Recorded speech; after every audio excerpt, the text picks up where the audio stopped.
सबको जय मसीह की। मेरा नाम पास्टर मंजीत कौर मसीह और आज की वीडियो जो पवित्र आत्मा जी ने मुझे अगुवाई की इसीलिए मैं बना रही हूँ। वैसे मुझे ज़्यादा वीडियो बनाने का कोई शौक़ नहीं है।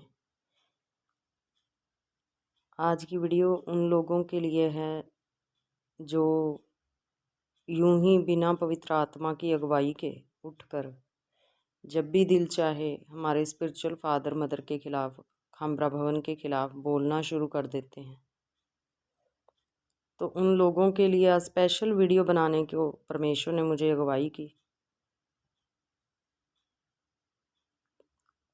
सुनने तो मैं वचन लगी थी, लेकिन मेरे सामने एक यूं ही वीडियो आ गई। कोई हिंदुस्तानी मसीहियत कोई भाई हैं। सबसे पहले तो हम आपसे ये पूछना चाहते हैं कि जब आप कोई भी वीडियो बनाते हैं, क्या आप श्योर हैं कि आपको पवित्र आत्मा ने उभारा है उस वीडियो को बनाने के लिए, जो आप अपने ही भाइयों के खिलाफ बोलना शुरू कर देते हैं? अगर तो आपको पवित्र आत्मा ने उभारा है तब तो देखो ठीक है, लेकिन अगर आपको पवित्र आत्मा ने नहीं कहा, आप अपनी ही बुद्धि और चालाकियों से यूं ही अपने ही भाइयों के खिलाफ ऐसी गलत वीडियो बनाई जा रहे हैं बिना देखे सोचे समझे, तब तो आप बहुत गलत कर रहे हैं। और आपके मन में जो यूं ही शैतान ने वहम डाल दिए हैं कि जो पास्टर्स सेवा कर रहे हैं, आपने उनकी वीडियोस को, उनकी फ़ोटोओं को ऐसे कार्टून बना के डाला हुआ है, तो आपकी लाइफ भी देखो कार्टून ही बन जाएगी। आपको ऐसा बिल्कुल नहीं करना चाहिए। अगर आप हमारे मसीह बहन भाई होकर ही ऐसा करेंगे और वो भी जो सच्चे दास दासियां हैं उनके खिलाफ बोलना शुरू करेंगे, तो परमेश्वर तो फिर आपको अपने आप फिर वही देखेगा।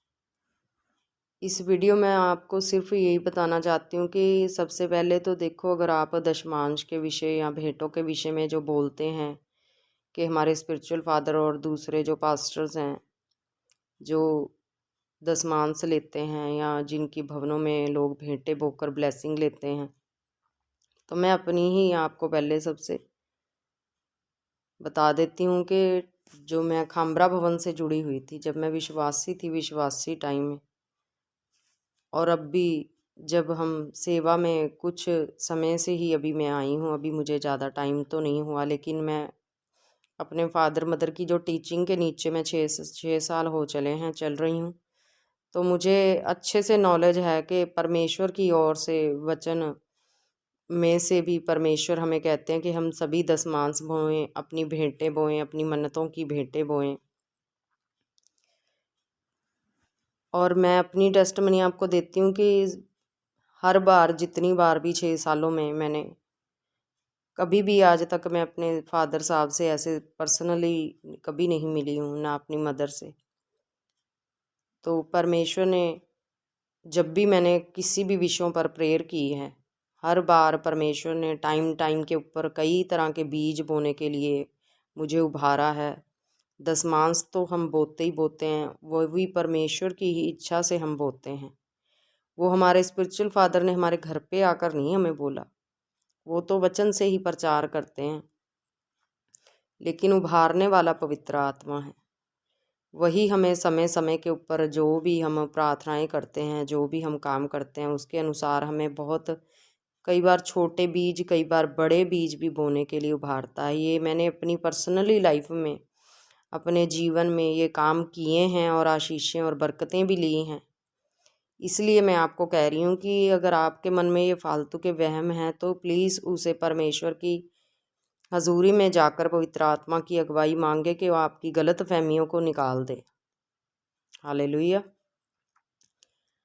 और मैं अपनी टेस्टमनी आपको बताती हूँ कि एक बार 2.5-3 साल पहले पापा जी ने हमें खामरा भवन के लिए बीज बोने के लिए कहा था, और वो बीज बहुत बड़ा नहीं था, सिर्फ 5,000 का था।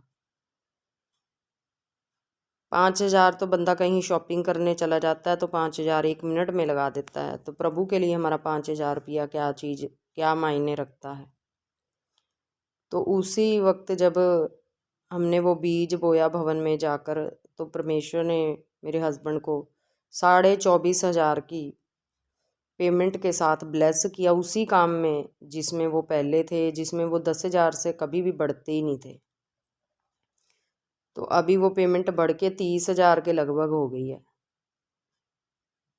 फिर उसके बाद हमने कई तरह के बीज बोए हैं, तो कई तरह की ब्लेसिंग हमारे घर पे आई हैं। एक बार हमने ऐसे ही बीज बोया था भवन के लिए, अभी पीछे पापा जी ने बीज बोए थे। तो मेरे पीछे से जब मैं भवन गई हुई थी, मैं हमारे घर पे बिजली वाले आए, हमारा बिल काफ़ी ज़्यादा बना हुआ था, 8,000 रुपया। तो भवन का बीज बिल्कुल छोटा था, 5,000 सिर्फ। तो 8,000 रुपया अगर 1 यूनिट बढ़ जाती तो हमारा वो बिजली का बिल 8,000 से ऊपर आना था। तो उन्होंने कहा चलो छोड़ो, आपकी बाकी तो नॉर्मल ही है, कोई बात नहीं, 1 यूनिट का कुछ नहीं होता। नहीं तो बिजली वाले नॉर्मल, आपको पता है कि अगर 1 भी यूनिट ऊपर नीचे हो जाए तो डाल देते हैं वो बिजली में। तो उन्होंने, परमेश्वर ने ही उनका मन उभारा कि वो इस काम को करें, वो बिजली के बिल को ना लें। तो उन्होंने वो 1 यूनिट नहीं लिखी और हमारा 8,000 रुपया बच गया। फिर हमने बीज बोए, हमें परमेश्वर ने बहुत सी बीच में फाइनेंशियली ब्लेसिंग्स दी, और जो हमने अपने जीवन से बंधनों, श्रापों को, कर्सों को, फालतू की चीज़ों से छुटकारा लेने के लिए जो हमने प्रार्थनाएं की, उसमें कई बार परमेश्वर ने बीज बोए हैं। और मैंने अपनी लाइफ में बहुत ही बड़ी बड़ी आशीषें आती हुई देखी हैं, हमारी प्रार्थनाओं के उत्तर आते हुए देखे हैं। उसके लिए कभी भी हमारे फादर मदर ने हमें पर्सनली कभी कॉल करके या कहीं कभी भी हमारी खामरा भवन की किसी भी कहीं भी कोई भी हमें वहाँ से फ़ोन नहीं आया कि हम बीजों को बोएं। वो हमारी पर्सनली इच्छा है कि हम परमेश्वर में, हमारे परमेश्वर क्या कह रहे हैं, हम वो चीज़ सुनना ज़्यादा पसंद करते हैं। आज तक मैंने कोई भी जो पर्सनली काम किए हैं, पहले तो जब हमें नहीं पता था कि पवित्र आत्मा कैसे गाइड करता है, तब तो शायद अनजाने में कभी भी कोई हमने खुद से फैसले कर लिए हों। लेकिन जब से हमें पवित्र आत्मा की अगुवाई में चलना हमारे फादर मदर ने सिखाया है, तो मैंने कभी भी कोई भी डिसीज़न पवित्र आत्मा की हजूरी के बिना नहीं लिया। जब तक वो किसी भी बात के लिए हुक्म नहीं करते, तब तक हम कोई भी बात नहीं कहते। और कई दिन से प्रभु मुझे वीडियो बनाने के लिए कह रहे थे, लेकिन मैं वीडियो नहीं बना रही थी, क्योंकि शायद परमेश्वर चाहते थे कि ये वीडियो अब बने। और मैं भी चाहती थी कि प्रभु कोई टॉपिक हो तो बनाऊं, ऐसे ही मुझे कोई ज़्यादा वीडियो बनाने का शौक़ नहीं है। तो इसलिए मैं जल्दी कभी भी कोई वीडियो नहीं बनाती हूँ, ना ही हमें कोई ऐसे फालतू के फ़ोनों में लगे रहने का, कोई फ़ोटोएं खींचने का, कुछ भी करने की ऐसी फालतू कोई गंदी आदत नहीं है हमारे अंदर। हम जस्ट अपना काम करते हैं और फ़ोनों को रख देते हैं। जब वचन सुनते हैं, प्रेयर करते हैं, हमारे फ़ोन जब चलते रहते हैं सारा दिन वचन में, प्रेयर में, वर्शिप में, तभी चलते हैं, नहीं तो नहीं चलते। तो हम आपको यही कहना चाहते हैं कि प्लीज़ अपनी ना ज़ुबानों को पवित्र आत्मा की हजूरी में जाकर ना उनसे पूछें कि जो ज़ुबानें ऐसे हम कट कट करके चलाई जा रहे हैं, कि वो चलाना सही है या गलत है। जब तक वो आपको कोई भी चीज़ का हुक्म ना दें, प्लीज़ ऐसी कोई भी रॉन्ग बात ना कहें। और आपको ऐसा क्यों लगता है कि जो पास्टरों की बड़ी सेवकाइयाँ हो चुकी हैं, वो कलीसिया के पैसों पर जी रहे हैं, उनके पैसों से उन्होंने गाड़ियाँ, कपड़े, चीज़ें खरीदी हुई हैं। आपके मनों में ये गलत फहमियाँ क्यों हैं? आपने क्यों अपने मनों को ये शैतानी चीज़ों से भरा हुआ है? आप अपनी कमियों को निकालें, आप दूसरों की ओर क्यों देख रहे हैं? क्या जो जीसस इतने बड़े बड़े मिरेकल कर सकते हैं, इतने बड़े बड़े काम कर सकते हैं, इतने देशों के रूल बदल सकते हैं, क्या वो अपने दास दासियों को पैसों से ब्लेस नहीं कर सकते? कर सकते हैं। अगर आपके मन में ये गलत फहमी है ना, अगर आप बोने वाले हैं तो जीसस आपको ज़रूर ब्लेस करेंगे। लेकिन अगर आप कंजूस हैं तो जीसस आपको फिर ब्लेस नहीं करेंगे। तो इसलिए हमारे फादर मदर को परमेश्वर ने ऑलरेडी बहुत आयत की फाइनेंशियली ब्लेसिंगों से ब्लेस किया हुआ है। हमारे खामरा भवन का जो पैसा है वो खामरा भवन में ही जाता है। ये हमें विश्वास है और हम गारंटी देते हैं अपने फादर मदर के लिए कि भी उनमें ऐसी कोई कमी नहीं। और जो सच्चे मन से उनके हाथ के नीचे पले होते हैं ना, वो भी पूरी सच्चाई से चलने वाले हैं, कोई भी रॉन्ग तरीके से चलने वाला नहीं है। अगर आपने ही अपने मन में गलत फहमियाँ डाल ली हैं तो हम क्या कह सकते हैं। देखो प्रभु का वचन भी कहता है, जो यिर्मयाह की पुस्तक में 4 में लिखा है कि अपने अपने संगी से चौकस रहो और अपने अपने भाई पर भी भरोसा ना रखो, क्योंकि सब भाई निश्चय डंगा मारेंगे और हर एक पड़ोसी लूतराई करते फिरेंगे। वे एक दूसरे को ठगेंगे और सच नहीं बोलेंगे। उन्होंने झूठ ही बोलना सीखा है और कुटिलता ही में परिश्रम करते हैं।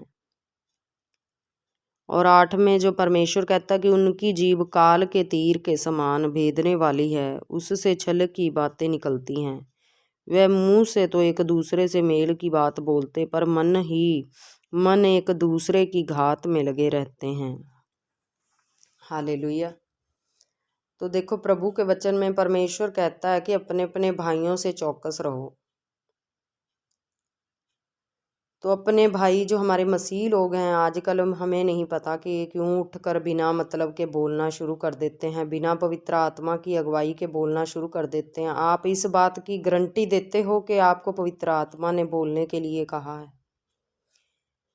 ये चीज़ की मैं गारंटी देती हूँ कि आपको पवित्र आत्मा ने तो बिल्कुल भी नहीं उभारा है इस गलत बात के लिए। आपकी बातें सुनकर पवित्र आत्मा शोकित होता है। और आजकल के पास्टर्स जो नए नए आ रहे हैं, हम धन्यवाद करते हैं कि परमेश्वर अपने दास दासियों को खड़ा करता है, लेकिन जो अपनी मर्जी से गलत काम करी जा रहे हैं। और सबसे पहले तो आप इस बात की गारंटी देते हैं कि आप श्योर हैं कि ये चीज़ सही है या गलत है। और बहुत से हमने पास्टरों को भी देखा है कि यूं ही बिना मतलब से हमारे फादर मदर से और हमसे भिड़ने के लिए लगे रहते कि हम अंकुर नूरुल्लाह मिनिस्ट्री से जुड़े हुए हैं। जब हम अभी पास्टर नहीं थे तो एक जगह हम ऐसी प्रेयर के लिए गए, वहाँ मैंने सोचा भी कोई बड़े अच्छे पास्टर होंगे तो चलो शायद हमें भी किसी और पास्टर के बिना कभी किसी को भी फॉलो नहीं किया। तो मैं आपको भी यही सलाह देती हूँ कि आप जिस भी किसी अपने फादर मदर के साथ या किसी के भी साथ जुड़े हैं, अगर नहीं जुड़े हैं तो जुड़ जाएं किसी ऐसे खुदा के दास के साथ जो आपको सही रीति से गाइड कर सकें। और मैं वहाँ जब प्रेयर में गई तो जाते ही वो मुझसे ऐसे पूछने लगे कि आप प्रभु में हो। मैंने उन्हें कहा हाँ। उन्होंने कहा आप कौन सी मिनिस्ट्री में जाते हो? तो मैंने जब उन्हें कहा कि अंकुर नूरुल्लाह मिनिस्ट्री में, तो उन्हें पता नहीं क्या करंट लग गया। तो हम किसी भी दास दासी की इंसल्ट नहीं करते, लेकिन देखिए कमियां बताना भी हमारा ही काम है, क्योंकि परमेश्वर का वचन कहता है कि जिसे परमेश्वर के वचनों का ज्ञान है, किसी को गलत करता हुआ देखकर वो नहीं बोलता है, तो वो सेवक भी परमेश्वर के विरोध में काम कर रहा है। तो वो अगर उसकी गलतियों को नहीं बताएगा तो वो परमेश्वर की ओर से दंड का भागी होता है।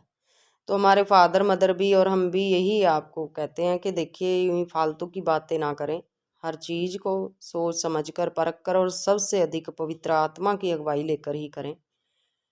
और जब तक मैं वहाँ प्रेयर से वापस नहीं आई, वो पास्टर जी मेरे साथ चिढ़े रहे। मुझे बोलने लगे कि आप वहाँ जाते हो, आपके अगर पर्सनली अगर आपको कभी किसी पास्टर की घर पर यहाँ ज़रूरत पड़ गई तो फिर आप क्या करोगे, अगर कोई प्रॉब्लम आ गई? तो मैंने कहा कि पवित्र आत्मा जी हैं हमें हर प्रॉब्लम से बाहर निकालने के लिए, और हमारे फादर मदर की गाइडेंस तो ऐसी है कि आपको हर सिचुएशन का हल उनके वचन में से मिल जाएगा। तो इस बात को सुनकर वो और गुस्सा हो गए। तो वो आते तक मुझसे ऐसे ही नाराज़ रहे और गुस्से से मुझे देखते रहे। तो मैंने भी फिर आते हुए ना ही उन्होंने गुस्से से हमसे ऑफरिंग ली, और यूं ही इधर उधर की गलत तरह की बातें बोलने लगे कि ऑफरिंग नहीं लेनी चाहिए, ये नहीं लेना। लेकिन जब मैंने उनके सामने बोला तो फिर दोबारा वो हमारे फादर साहब के ख़िलाफ़ वहाँ पर नहीं बोले। लेकिन जब तक मैं वहाँ प्रेयर से वापस नहीं आई, क्योंकि वो हमारे चलो बहन भाई थे मसीह में, तो हम उनका भी आदर करते हैं। लेकिन जब तक हम आधा घंटा 1 घंटा लगभग रहे हैं, तब तक वो पास्टर जी मेरे साथ गुस्सा ही हुए रहे हैं, तो उनका गुस्सा उतरा ही नहीं। तो मैं भी चुपचाप आते वक्त मैंने उनसे नहीं मैं बोली, तो फिर मैं चुपचाप प्रभु का धन्यवाद करके वापस आ गई और मैं अपनी ऑफरिंग वापस ले आई और मैंने वो भी अपने खामरा भवन में ही बो दी। तो इसी तरह मैंने ना बड़े एक्सपीरियंस किए हैं। कभी परमेश्वर ने मुझे अगर किसी भी पास्टर से मिलवाया तो ये दिखाने के लिए बुलाया है कि आपके फादर मदर के खिलाफ क्या बातें करते हैं, क्या सोचते हैं। तो जब वो सुन लेते हैं तो हट जाते हैं, फिर नहीं बोलते हैं। कई बार वो भी क्योंकि कई जनों ने मैंने ऐसे हमारे घर पे आके हमसे ही आदर सम्मान करवा के हमारे मसीह भाइयों के